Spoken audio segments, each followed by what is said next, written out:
Assalamualaikum warahmatullahi wabarakatuh. Perkenalkan, nama saya Ilham Saifullah. Saya adalah mahasiswa psikologi semester 3 di Universitas Islam Negeri Maulana Malik Ibrahim Malang. Pada kesempatan kali ini, saya akan membacakan dan menjelaskan salah satu kitab yang berjudul Ar-Risalah Al-Jami'ah wa Tadhkirah An-Nafi'ah karangan Al-Habib Ahmad bin Zainal Al-Habsyi.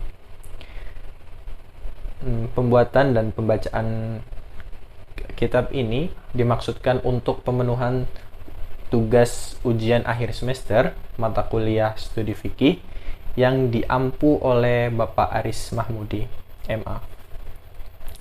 Tetapi di samping itu, selain untuk pemenuhan tugas, saya harap teman-teman sekalian yang menonton video ini dapat mengambil nilai-nilai yang terkandung di dalam kitab milik Al-Habib Ahmad bin Zainal Al-Habsyi ini. Baik. Bismillahirrahmanirrahim. Innal hamdalillah nahmaduhu wa nasta'inuhu wa nastaghfiruh wa na'udzu billahi min sururi anfusina wa min sayyiati a'malina. من يهده الله فلا مضل له ومن يضلل فلا هادي له أشهد أن لا إله إلا الله وأشهد أن محمدا عبده ورسوله لا نبي بعده.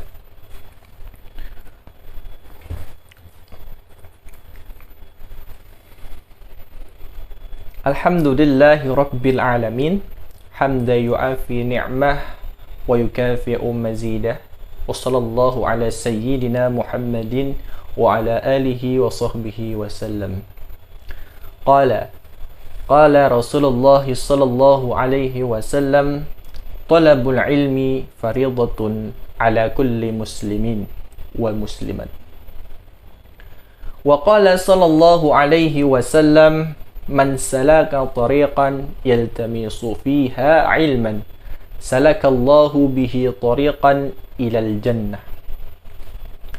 Baik, sebelum kita masuk kepada bab yang pertama, kita akan ada pendahuluan, di mana di pendahuluan tadi saya telah menyebutkan dua hadis, dua kalimat Rasul.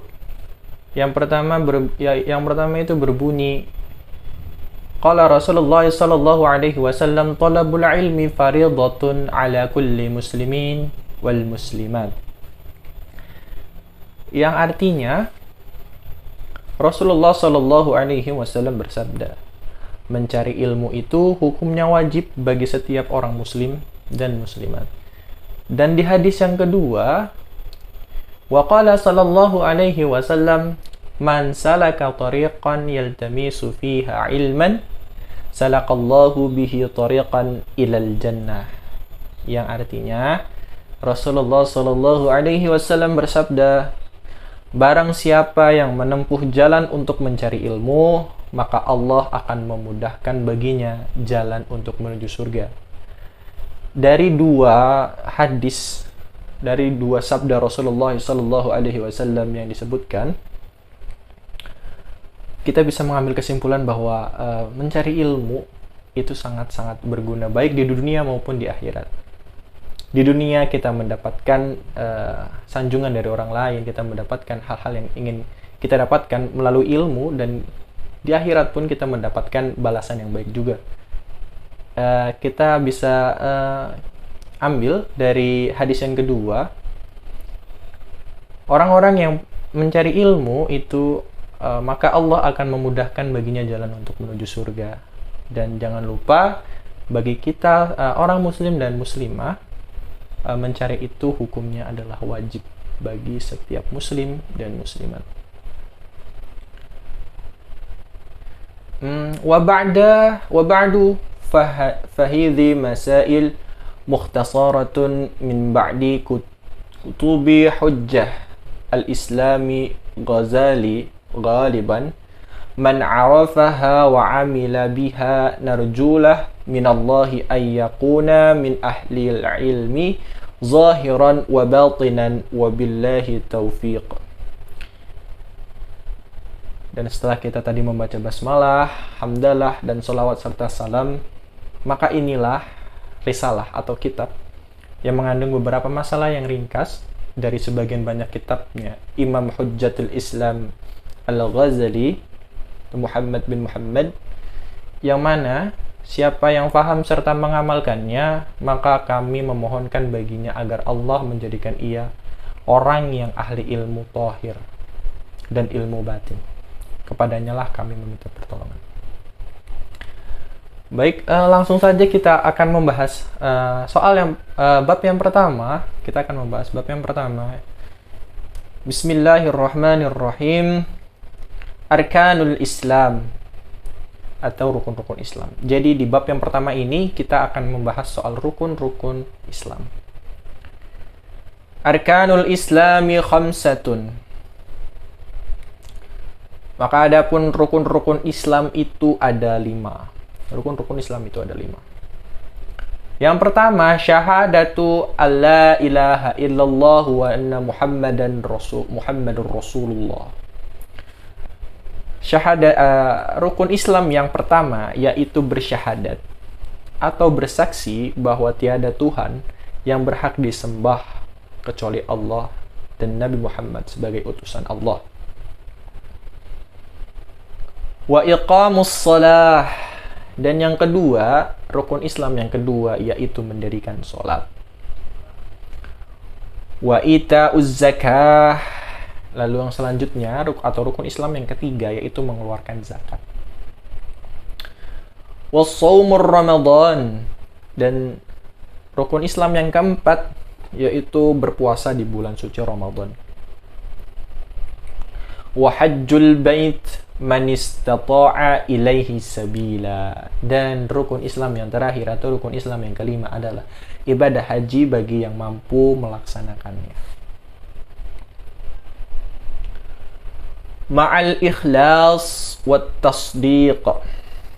Nah, semua yang dilakukan tadi, semua dari kelima rukun yang tadi disebutkan, mulai dari bersyahadat, mendirikan sholat, mengeluarkan zakat, berpuasa di bulan suci Ramadan, dan ibadah haji bagi yang mampu, kita harus melaksanakannya atau melakukannya dengan ikhlas dan yakin. Yakin di sini berarti kita percaya. Faman lam yakun mukhlisan fahuwa munafiq. Maka barang siapa yang tidak ikhlas karena Allah, maka dia adalah orang-orang yang munafik. وَمَنْ لَمْ يَكُنْ مُصَدِّقًا فَهُوَ كَافِرٌ. Dan barang siapa yang tidak mempercayainya atau tidak yakin, maka dialah orang-orang yang kafir. Maka dia adalah orang yang kafir. Maka dari itu dalam pembahasannya kali ini, rukun Islam, kita wajib untuk ikhlas dan yakin mempercayainya agar kita tidak masuk ke dalam golongan orang-orang munafik dan golongan orang-orang kafir. Seperti itu. Baik, untuk selanjutnya kita akan membahas aturan dari iman. Wa aslul iman, dan adapun pokoknya iman itu adalah an ta'taqida anna Allah ta'ala mawjudun. Engkau meyakini bahwasanya Allah Subhanahu wa Ta'ala itu ada. Maujudun. Pokoknya iman yang pertama itu adalah meyakini bahwa Allah itu maujudun, ada. Wa annahu ta'ala wahidun. Dan engkau pula meyakini bahwa Allah itu Maha Esa. La syarikalah, dan tiada sekutu baginya, dan tidak ada yang serupa, dan tidak ada siapapun, sekutu apapun yang dapat menyamai Allah Subhanahu wa Ta'ala. Wala misla wala syibhalah. Tidak ada sesuatu pun yang menyerupainya. Seperti dikutip di sini dalam surah Asy-Syura ayat 11. A'udzubillahi minasyaitonirrajim. Laisa kamitslihi syai'un wa huwas samiul basir. Yang artinya, dan dialah zat yang maha mendengar lagi maha melihat. Khalaqas samawati wal ard. yang mana dialah yang menciptakan langit, samawat, wal ard dan bumi.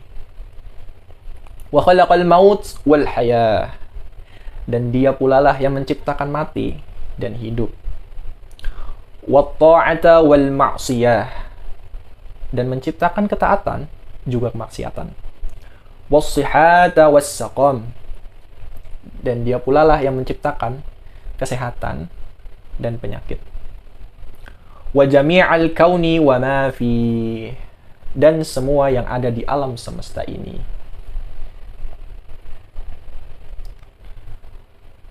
Yang ada di dalamnya, semua isi di alam semesta ini adalah ciptaannya.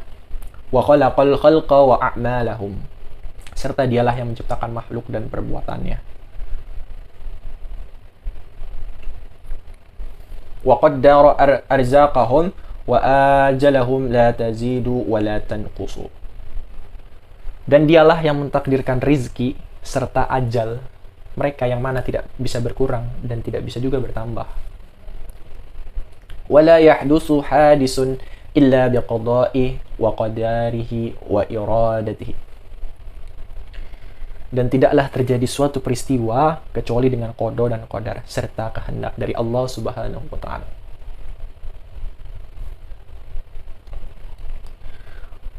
Baik, kita akan ke selanjutnya. Wa annahu ta'ala hayyun 'alimun muridun qadirun mutakallimun sami'un wa basirun. Dan sesungguhnya Allah Subhanahu wa taala adalah zat yang maha hidup, yang maha mengetahui, maha berkehendak, yang maha berkuasa, maha berfirman, maha mendengar, dan juga maha melihat. Ya'lamu kha'inata a'yun wa ma tukhfi sudur, dan dia mengetahui penglihatan mata dan apa yang tersimpan di dalam dada manusia. Wa ya'lamu sirra wa akhfa, dan dia mengetahui perkara yang dirahasiakan dan tersembunyi. Khaliqu kulli syai'in wa huwa wahidu qahhar, dialah zat yang menciptakan segala sesuatu, yang maha esa serta perkasa.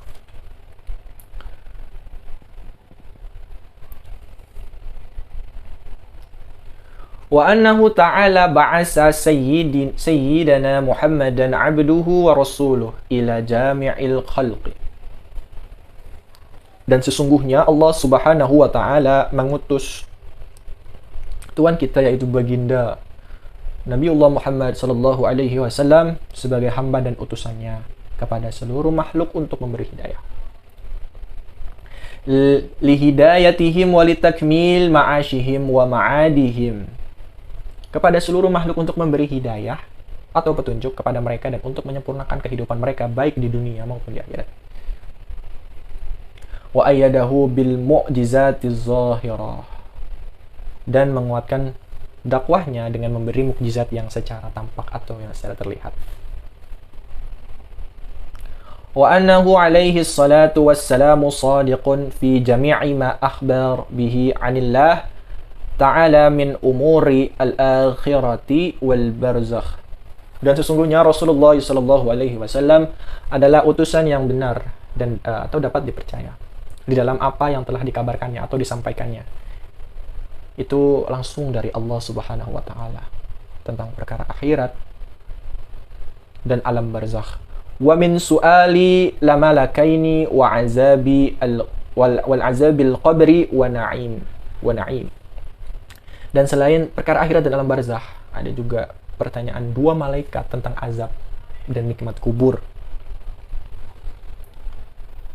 Wa anna Qur'ana wa jami'a kutubillah al-munazzalatil haqq, dan sesungguhnya Al-Quran itu dan semua kitab yang diturunkan oleh Allah Subhanahu wa ta'ala kepada nabi-nabi yang terdahulu itu adalah benar, haqq, benar.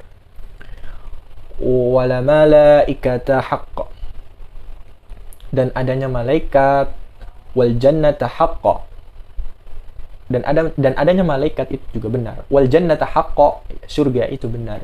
Wan nar haqq, neraka itu benar. Wa jami'a ma jaa'a bihi sayyiduna Muhammadun sallallahu alaihi wasallam haqq, Dan semua tentang apa-apa saja yang telah disampaikan oleh Rasulullah SAW itu adalah benar semuanya. Karena tadi itu langsung dari Allah Subhanahu wa taala. Baik, kita akan berlanjut ke bab selanjutnya, yaitu furudul al-wudud, atau bab tentang fardu wudu. Kita membahas tentang wudu. Kegiatan yang kita lakukan sebelum kita melaksanakan sholat. Furudul wudu'i sittatun. Adapun fardu-fardunya wudu itu ada 6. Itu ada 6. Al-awwalu an-niyat. Yang pertama yaitu berniat.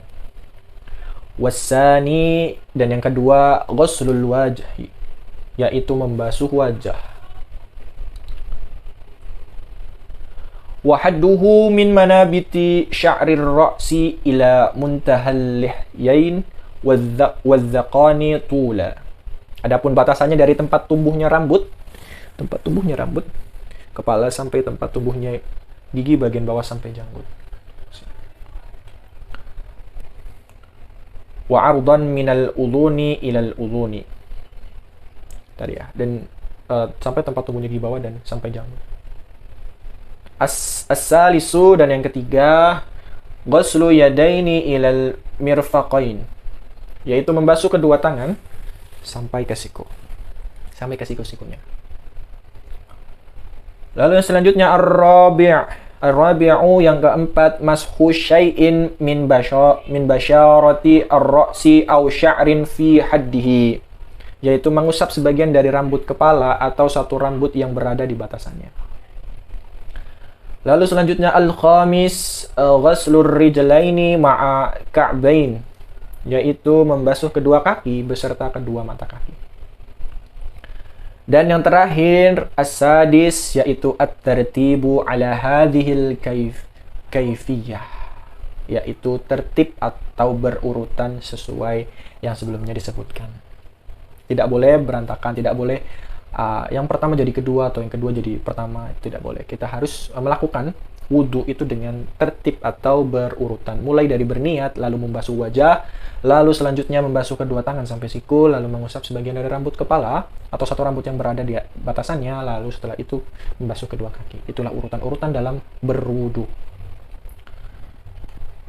Selanjutnya kita akan membahas maujibatil ghusla, tentang perkara-perkara yang mewajibkan mandi. Al-ghusla, mandi. Wa in kana alaihi janabatun min mujama'ah aw khuruji maniyin binaumin aw ghairi. Dan jikalau seseorang tersebut mempunyai janabah atau hadas besar disebabkan berhubungan atau keluar mani sebab tidur atau selainnya, maka ia wajib membasuh semua badannya bersamaan dengan niat menghilangkan hadas besar atau junub.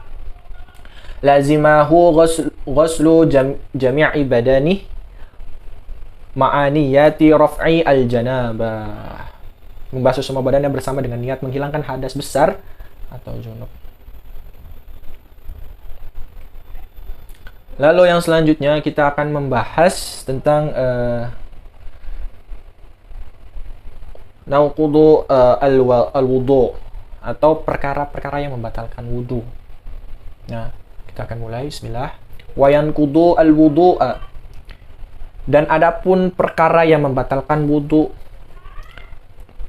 itu ada 4.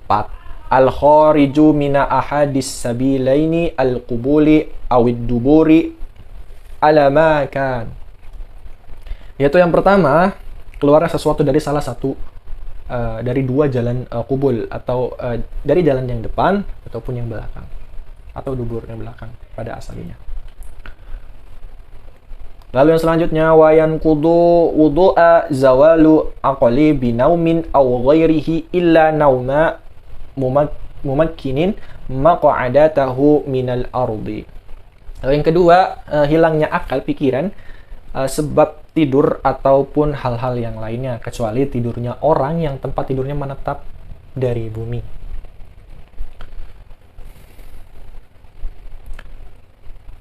Lalu selanjutnya wayan kudu wudu'a masu qubuli au dubir adamiyin minhu au min ghairihi bi batni kaffihi wa butunil asabi'. Yaitu menyentuh kubul atau duburnya anak Adam miliknya sendiri ataupun milik orang lain dengan telapak dan perut jari jemari baik dia kecil maupun besar. Telapak tangan ya, jadi ini. Menyentuh kubul atau dubur anak Adam miliknya sendiri maupun orang lain itu akan membatalkan wudhu.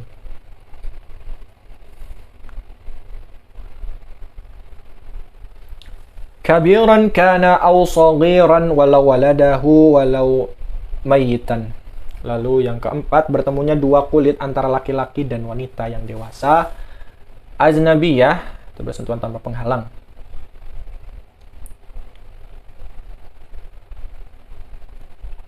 Oh, bukan, maaf. Sebelumnya, kabiran kana aw saghiran walau waladahu walau mayitan. Itu artinya, tadi masih yang ketiga ya. Itu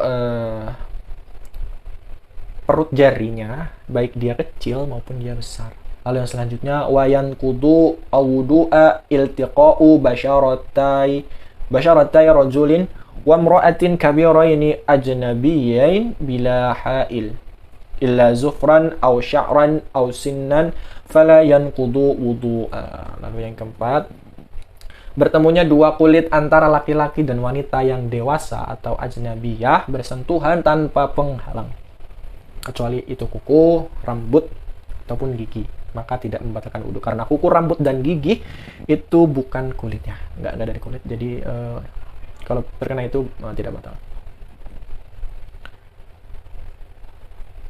Baik, kita akan berlanjut ke pembahasan yang berikutnya, yaitu soal syaratu sahih as-shalah atau syarat sahnya salat, syarat sahnya sebuah salat yang kita lakukan. Wa yushtaratu li sihhati as-shalah, dan disyaratkan agar sah salat tersebut dengan ada 7 syarat. Ma'rifatu dukhuli al-waqti biyaqin aw ijtihadin aw ghalabati dhannin. Yaitu yang pertama, mengetahui masuknya waktu salat dengan yakin atau ijtihad atau dengan sangkaan. Oleh karena itu, barang siapa yang salatnya dengan ragu-ragu, maka salatnya tidak sah. Begitu. Fa inna shalama asy-syakki lam tasihha salatuhu. Maka barang siapa yang salatnya dengan ragu-ragu, dengan keraguan-raguan, maka salatnya itu tidak sah. Lalu yang selanjutnya, wa yustaratu ma'rifatul qiblah, menghadap ke arah kiblat. Wajib menghadap kiblat, fardu ain, ke arah Ka'bah menurut Imam Syafi'i. Wajibu satru aurati bisatirin tahirin mubahin. Wa yajibu raf'un najasati minats thawbi wal badani wal makani. Tadi lanjut yang kedua ya. Maka tidak cukup kalau menghadap ke arah saja menurut pendapat mu'tamad. Menghadap secara yakin ketika tidak ada penghalang antara musolli dengan Ka'bah. Kalau ada maka dengan dugaan. Yang ketiga tadi, wajibu satrul aurati bisatirin tahirin mubahin. Itu yang ketiga, menutupi aurat dengan tutup atau baju yang suci serta mubah. Wajibu raf'un najasati minats thawbi wal badani wal makani. Dan menghilangkan najis, yaitu najis yang ada di pakaian yang kita pakai, yang ada di badan kita, serta yang ada di tempat kita di mana kita akan sholat. Begitu. Lalu yang selanjutnya, wajibu ala qadiri an yusalliyal fardul qa'ima. Mengetahui di dalam kefarduannya dan hendaknya tidak meyakini fardu dari fardu yang sholat itu ada yang sunnah.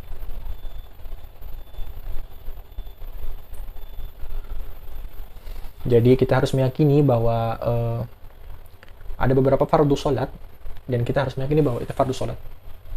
Gitu. Tidak boleh kita meyakini salah satu fardunya sholat itu adalah sunnah. Maka jika kita menyangka atau menduga-duga bahwa salah satu fardunya sholat itu hukumnya sunnah, maka sholat kita akan batal atau tidak sah. Begitu. Lalu selanjutnya kita akan membahas faradul as-shalah. Nah, ini fardu atau rukun-rukunnya sholat. Wa furudul as-shalah, dan adapun rukunnya sholat. Ini di sini dibagi menjadi 17. An-niyatu wa takbiratul ihrami ma'an niyat. Yang pertama yaitu niat. Yang kedua tadi ada ma'an wa takbirat yang pertama niat, an-niyat, lalu yang kedua wa takbiratul ihrami ma'an niyat. Ketika yang pertama niat, lalu fardu yang kedua yaitu takbiratul ihram, yaitu gerakan mengangkat kedua tangan disertai dengan niat di dalam hati. Wa qira'atu fatihati bil basmalati wa tashdidatil arba'a asyrah.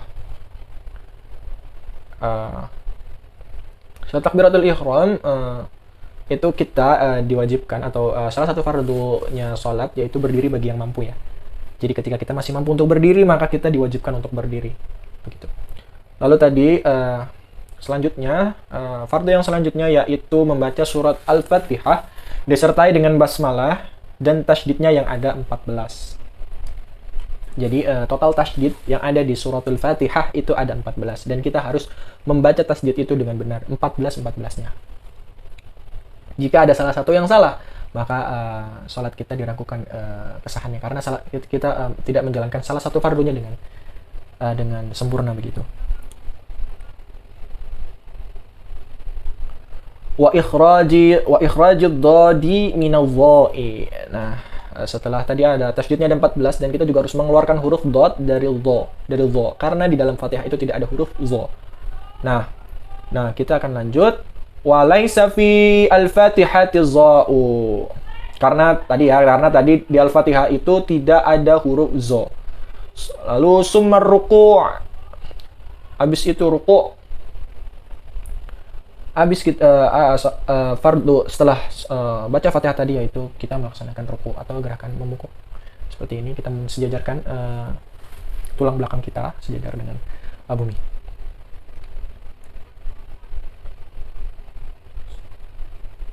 Wajibu an yanhaniya bihaisu tanalu rahatahu rukbatayhi wa yatma'inna fihi wujuban hatta taskuna a'dha'uhu.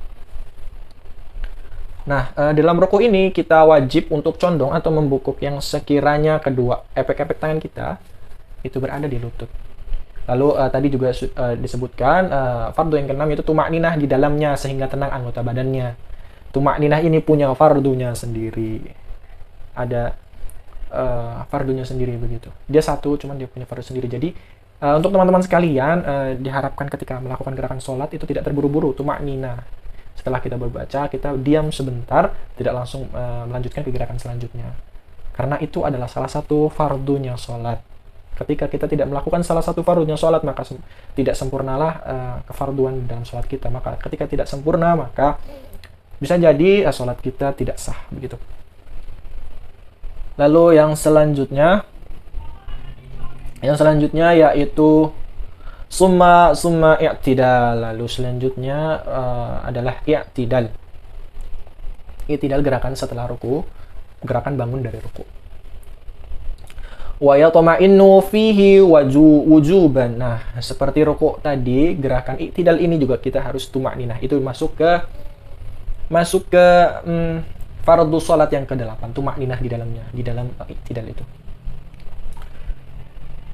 Lalu yang selanjutnya summas sujuda marrataini, kita melakukan sujud 2 kali.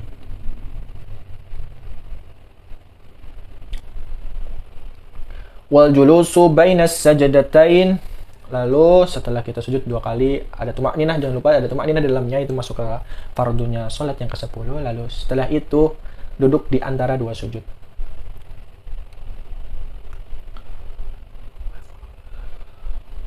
Wa yatma'inna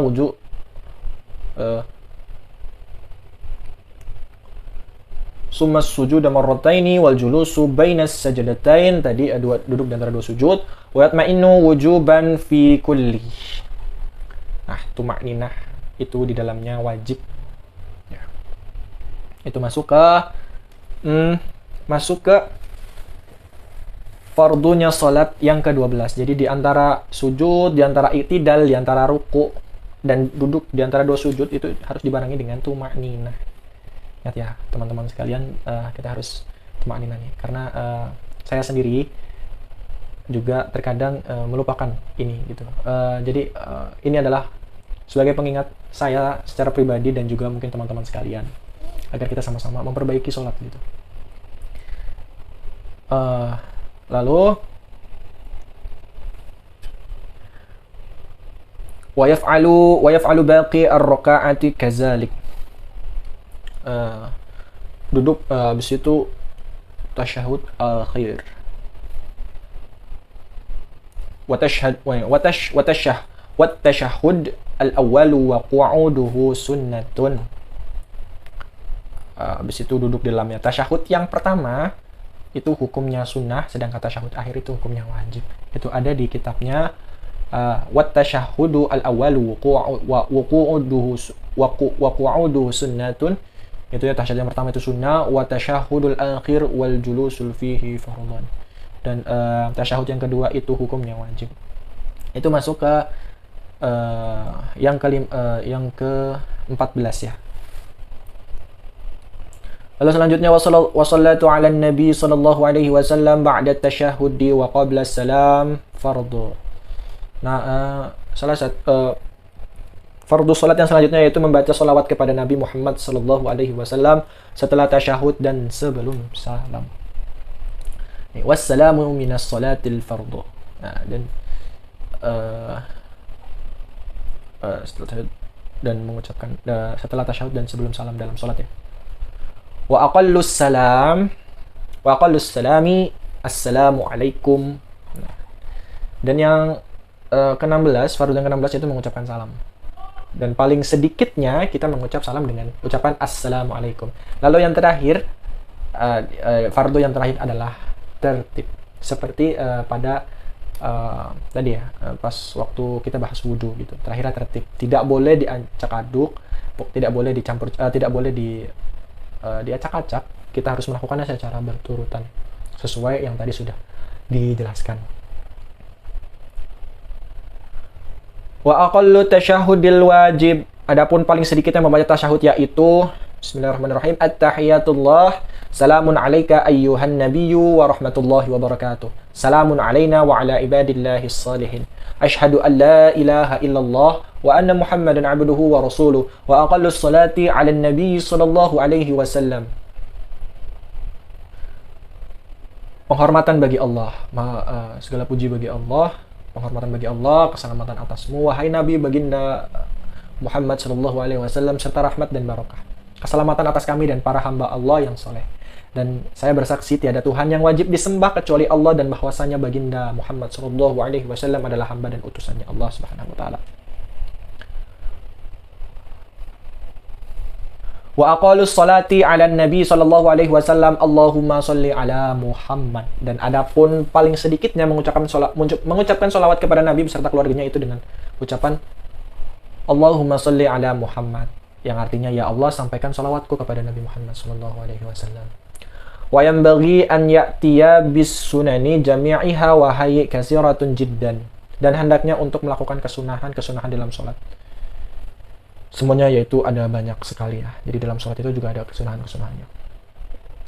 Wa yanbaghi i'tina'u bil ikhlas, dan hendaknya menjaga keikhlasan. Kembali lagi ke keikhlasan hati untuk melaksanakan salat ya di sini salat. Wa huwa amalullahi wahdah, beribadah atau beramal itu hanya mengharap ridha dari Allah Subhanahu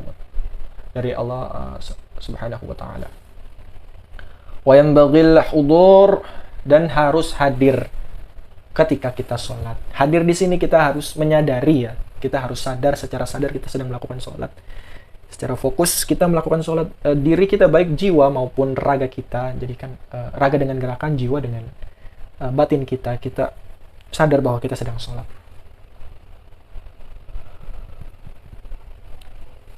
Wa huwa an ya'lama biha yaqulu wa yaf'alu, yaitu hadir di sini mengetahui apa yang diucapkan dan gerak-gerik yang dilakukan itu dalam sholat ya. Wal khusyu'u, dan khusyuk wa huwa sukunu al-a'dha'i wa hudurul qalbi. Nah, khusyuk itu tenangnya anggota badan dan hadirnya hati. Wa tadabburu qira'atil wa tafahhumuha. dan menghayati serta memahami bacaan-bacaan di tiap sholat. Nah, ini juga kembali diingatkan ya, saya pribadi dan mungkin teman-teman sekalian yang mendengarkan, bahwa kita juga harus memahami bacaan setiap sholat agar semuanya tadi seperti khusyuk, keikhlasan, dan rasa hadir itu kita bisa rasakan gitu. Ketika kita memahami apa bacaan-bacaannya, lalu misalkan mungkin sampai surat-surat yang kita baca, lalu doa-doa yang kita baca pada gerakan-gerakan sholat, ketika kita tahu artinya, maka kita akan lebih bisa untuk khusyuk, untuk menghadirkan hati, untuk menghadirkan kehadiran kita gitu, baik jiwa maupun raga. Fa innama yataqabbalullah minas salati biqadri al-huduri, karena sesungguhnya Allah Subhanahu wa taala menerima salat seseorang tergantung dengan ukuran hadirnya. Nah, ini yang sedikit tricky ya, maksudnya kita bisa lihat dari kitab ini menjelaskan bahwa sesungguhnya Allah Subhanahu wa taala menerima salat seseorang itu tergantung dengan ukuran hadirnya. Bagaimana dia hadir, bagaimana dia khusyuk, bagaimana dia bisa menghadirkan baik raga maupun jiwanya di setiap salat. Gitu. Wa yahrumur riya'u fis salati wa ghairiha, dan haram hukumnya riya di dalam salat dan selainnya. Kita tidak boleh riya di semua aspek, tidak terkecuali yaitu sholat. Kita tidak boleh juga riya dalam sholat. Wa huwa amalu li ajlin nas, yaitu beramal atau beribadah karena ingin dilihat manusia. Kita tidak boleh sholat, kita tidak boleh khusyuk sholat atau serius dalam sholat itu dengan mengharap karena ingin dilihat orang, karena ingin dilihat manusia-manusia lain. Kita harus ikhlas, karena tadi yang pertama kita harus menjaga keikhlasan. Jadi ketika kita beribadah atau beramal, yaitu kita hanya mengharap ridhonya Allah Subhanahu wa taala. Kita akan beralih ke topik yang selanjutnya, yaitu mubtalatul as-shalah atau perkara-perkara yang membatalkan salat. Wa yubtilus salata al-kalamu amdan walau biharfaini. Yang pertama dari perkara-perkara yang membatalkan salat yaitu berbicara dengan disengaja meskipun hanya 2 huruf dan lupa 2 huruf ya, kita nggak boleh kita berbicara 2 huruf. Wa nasiyan in kasura, dan lupa berbicara banyak gitu. Kita lupa berbicara banyak itu juga dapat membatalkan sholat yang sedang kita lakukan gitu. Jadi pada teman-teman sekalian, khususnya saya pribadi, kita harus berhati-hati ya. Wa yubtiluha, berbuat gerakan, a'malu al-kasiru kasalasi khutuwatin wal aklu wasyurbu, berbuat gerakan yang banyak seperti berjalan 3 langkah ya. Wan kishafu al-aurat,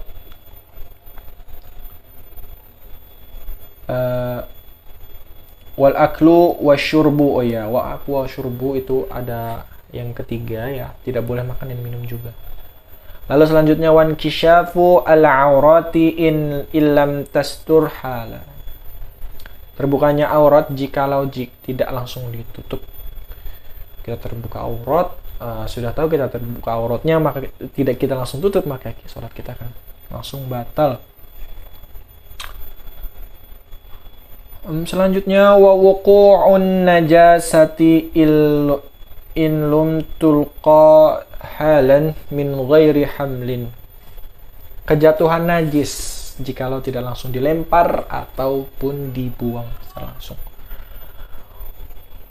Wa yubtiluha sabqul imami bi ruknain fi'liyain. Tadi sebab hadas juga ya yang sebelumnya itu. Kita sekarang perkara yang membatalkan sholat yang ketujuh, yaitu mendahului imam dengan 2 rukun fi'il. Kita mendahului imam dengan 2 gerakan, lebih dari 2 gerakan di dalam sholat. Misalnya ketika imam ruku, kita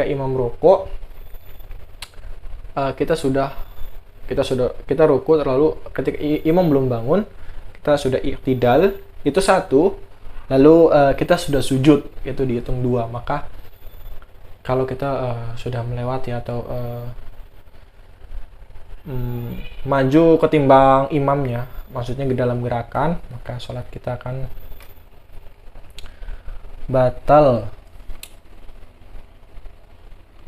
Wa kaza takhallufu bihimami bighairi uzrin.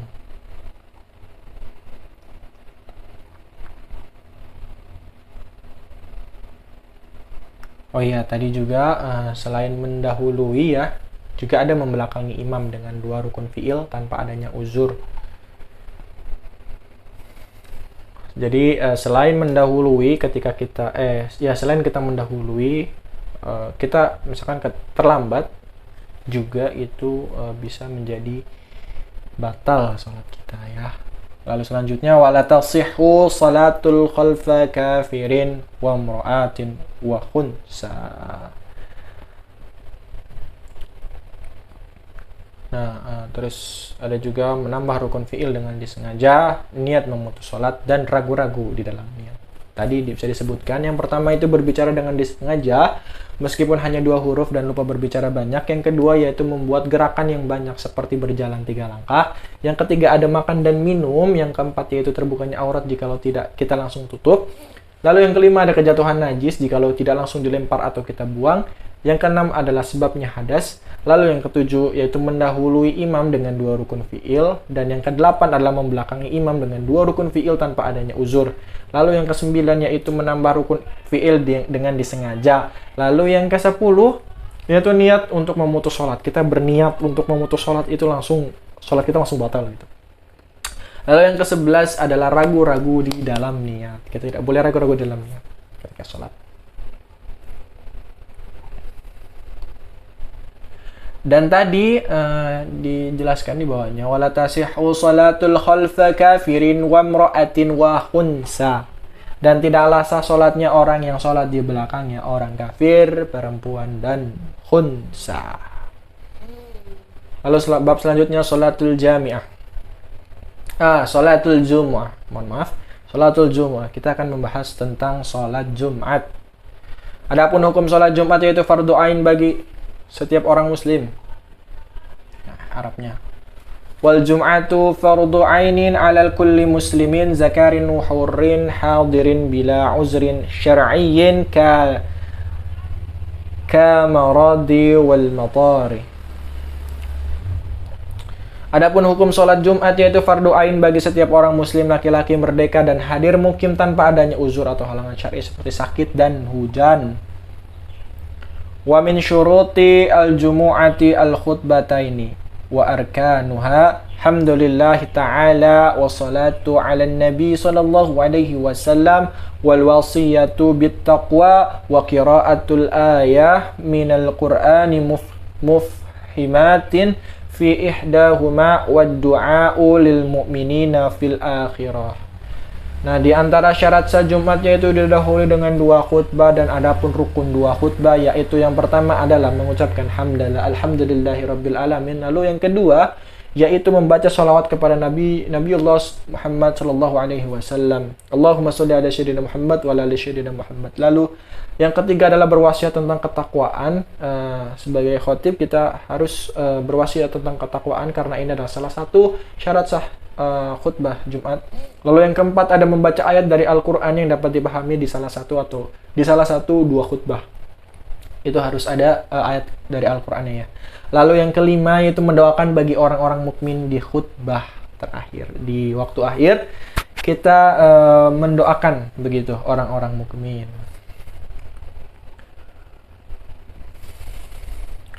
Wa yajibu an yaktuba qa'iman mutatahhiran mustura al-awrah. Wajibu julusu bainahuma fawqa tuma'ninatis salati wal muwalatu. Nah, dan wajib khutbah dalam keadaan berdiri dan keadaan suci, tertutupi auratnya dan duduk di antara 2 khutbah ukuran tuma'ninah di dalam salat dan harus terus menerus begitu ya kan, karena di sholat Jumat pada saat sholat Jumat itu ada 2 khutbah. Nah, itu ketika pergantian antara khutbah yang pertama dan khutbah kedua, khotib diharuskan untuk duduk lamanya itu seukuran tuma'ninah di dalam sholat. Selanjutnya kita akan membahas sholat as-salatul jami'ah wan nafilah. yaitu sholat jamaah dan sunnah. Ini tambahan nafilah, itu sholat tambahan atau sholat sunnah. Wassalatul jami'ati wassalatul janazati fardu kifayah. Adapun sholat berjamaah dan sholat jenazah itu hukumnya adalah fardu kifayah. Apa sih fardu kifayah? Fardu kifayah adalah suatu kewajiban jikalau itu udah ada yang melakukannya. Sudah ada salah satu, misalkan di satu desa atau satu tempat begitu, udah ada yang melakukan satu saja di antara mereka, maka gugurlah kewajibannya gitu. Tapi jika tidak ada salah satu pun, ya semuanya kena gitu. Semuanya kena balasan yang dapat dosanya gitu. Wal idaini wal kusufani wal witru sunanun muakkadah. Dan adapun sholat Idul Fitri dan Idul Adha, khusuf qamar dan khusuf syams itu sunnah muakkadah. Wa kaza rawatibu as-salati wad-duha wat-tarawih sunanun laha fadlun wa sawabun azim. Dan begitu pula sholat rawatib sholat serta sholat duha dan tarawih, yaitu sunnah hukumnya yang di dalamnya terdapat pahala yang sangat besar. Jadi kita cukup ditekankan ya untuk melaksanakan sholat-sholat ini, sholat sunnah dan tambahan ini. Lalu yang selanjutnya kita akan membahas soal puasa. Babus saum, bab tentang puasa. Wa amma saumu, adapun ibadah puasa termasuk rukun Islam. Wa amma saum, kita tidak tadi udah ini ya belajar arkanul Islam, rukun-rukunnya Islam, dan salah satunya adalah tentang puasa, yaitu rukun Islam yang ketiga ya. Wa huwa silisu arkani islami fa huwa imsakun ma'rufun ala wajhin mahsusi. Tadi ya, bab puasa ini adalah bab ketiga, adalah rukun Islam ketiga di antara 5 rukun Islam yang telah dijelaskan tadi ya, yang dinamakan puasa itu. Wa minhu an-niyatu likulli yaum wa tabyituha minal laul. Jadi apa sih puasa? Ya, puasa itu sesuatu penahanan yang sudah diketahui, yaitu menahan dari segala perkara yang membatalkan puasa dan dari terbitnya fajar sampai tenggelamnya matahari dengan cara atau niat yang tertentu. Wal imsaku anil mufattirati minal ta'ami wasyarabi wal jima'i wal istimna'i bimubasyarat. Sebelumnya itu dijelaskan bahwa dan diantara hukum rukunnya ialah harus berniat setiap hari dan dari menginapkan dari waktu malam hari ya. Jadi niatnya itu harus malam, tadi dijelaskan di sebelumnya. Lalu kita lanjut, tadi itu disebutkan juga, dan adapun menahan dari perkara yang membatalkan puasa, yaitu dari makan, minum, jima atau hubungan suami istri, atau lalu mengeluarkan mani dengan secara langsung, meminta agar muntah dengan secara dipaksa atau disengaja. Wal istiqaati ikhtiyar. Tuh, muntah dengan secara dipaksa atau disengaja. Min tamamis shaum, adapun dari kesempurnaan puasa, yaitu kafu jawarihi amma yakrahu Allahu ta'ala minal a'dha'i as-sab'atil ati dzikruha. Fa fi hadits khamsun yuftirna shaim al-kadhibu wal ghibatu wan namimatu wal yaminu al-kadhibatu wan nadharu bisyahwat. Menahan kesempurnaannya puasa, yaitu menahan atau mencegah anggota badan dari perkara atau perbuatan yang Allah tidak menyukainya dari anggota 7, sebagaimana yang disebutkan dalam sebuah hadis tadi ya, 5 perkara yang menghilangkan pahalanya orang yang berpuasa, yaitu yang pertama berbohong, kedua gibah, ketiga adu domba, keempat sumpah palsu, dan yang kelima adalah melihat sesuatu dengan syahwat. Harus berhati-hati ketika berpuasa.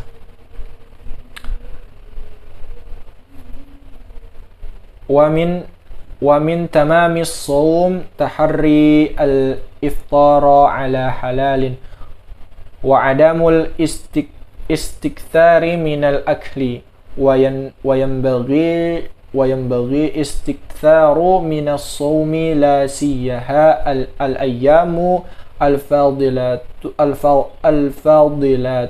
fi syar'i wallahu a'lam wa billahi taufiq.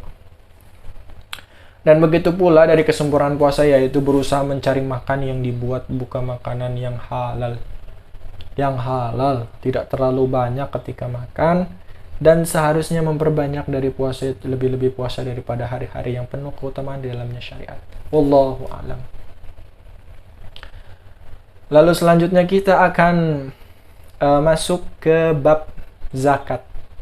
Babuz zakat, bab tentang zakat. Wa amma zakatu wa hiya rabi'u arkanil islami fayajibu 'alal muslim ma'rifatu anwa'i al-amwali wajibati fiha wa hiya an-na'amu wan-naqadani wat-tijaratu war-rikazu wa ma'dinu wa mu'asyaratu wa hiya hububu wa thimaru fala zakata fiha siwan na'amis sa'imah.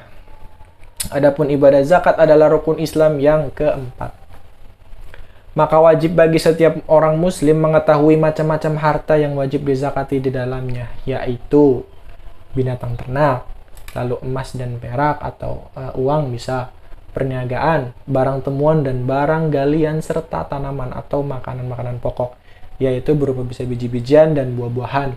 Maka tidak wajib zakat di dalam hewan ternak kecuali digembala pada rumput yang mubah. Nah, zakat fitri, zakat ketika bulan Ramadan itu karena kita bahan pokoknya adalah beras, nasi ya. Kalau kita makan nasi, orang Indonesia makan nasi, maka zakatnya bisa menggunakan beras, begitu. Wa yushtaratu hawlu laha wa kadzalika yushtaratu lin-nuqudi wat-tijarah wa yushtaratu fi hadhihi al-anwa'in nisabu aidan. Dan diisyaratkan harus lewat setahun untuknya, begitu pula pada emas dan perak, perniagaan, dan diharuskan pada bagian ini harus sampai nisabnya juga. Jadi harus ditunggu 1 tahun baru wajib mengeluarkan zakat. Wa wajibun nafdaini wat tijarah rub'u ushri wa wajibul jububi was simari allati suqiyat bi mu'nati al-ushru wa bighairi ma'unatin al-ushru. Dan wajibnya mengeluarkan zakat emas dan perak serta zakat perniagaan, yaitu 1/4, dan di dalam tanaman biji-bijian dan buah-buahan yang disirami dengan alat bantu, yaitu 1/10, dan jikalau tanpa pertolongan maka 1/10.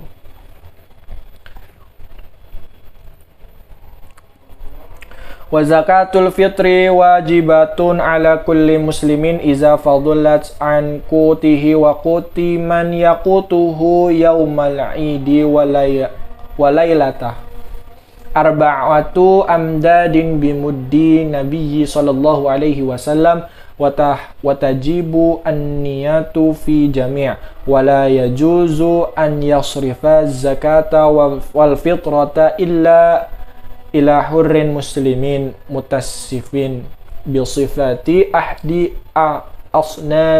asnafis samaniyah ka faqir wal miskin wa kaunuhu ghaira hashimiyin wala mutallibiyin wala maulan lahum wa yajibu isti'abu lama wajibu isti'abu maujudina minhum.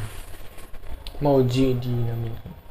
Dan adapun zakat fitri itu wajib hukumnya bagi setiap orang muslim jikalau lebih dari makanan pokoknya dan makanan pokok orang yang wajib dinafkahnya pada hari raya dan malamnya, yaitu mengeluarkan 4 mud, yaitu 1 sa' dengan mudnya Nabi Muhammad SAW, dan wajib berniat di keseluruhan, dan tidak boleh zakat tersebut ditasyarufkan atau disalurkan kecuali kepada orang-orang yang merdeka muslim yang disifati dengan salah satu golongan yang ada 8 mustahikin, yaitu seperti orang yang fakir dan miskin, dan keberadaan mereka bukan termasuk dari golongan Bani Hashim dan Bani Muttalib, dan bukan tuan dari mereka, dan wajib meratakan zakat kepada mereka yang ada di golongannya.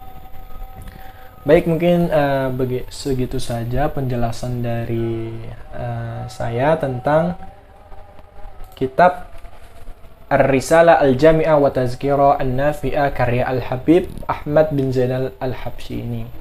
Kurang lebihnya mohon dimaafkan. Semoga yang sedikit ini bisa bermanfaat bagi teman-teman sekalian, khususnya bagi saya sendiri, saya pribadi. Mudah-mudahan kita selalu dalam lindungan Allah Subhanahu wa taala. Mudah-mudahan kita selalu bisa menjadi orang yang menjadi makin baik setiap harinya, setiap waktunya, dan kita bisa memperbaiki segala ibadah kita kepada Allah Subhanahu wa taala, baik itu niat maupun saat kita melakukannya, keseluruhan ibadah kita. Baik, saya cukupkan terlebih dahulu. Wabillahi taufiq wal hidayah. Wassalamualaikum warahmatullahi wabarakatuh. Matur nuwun.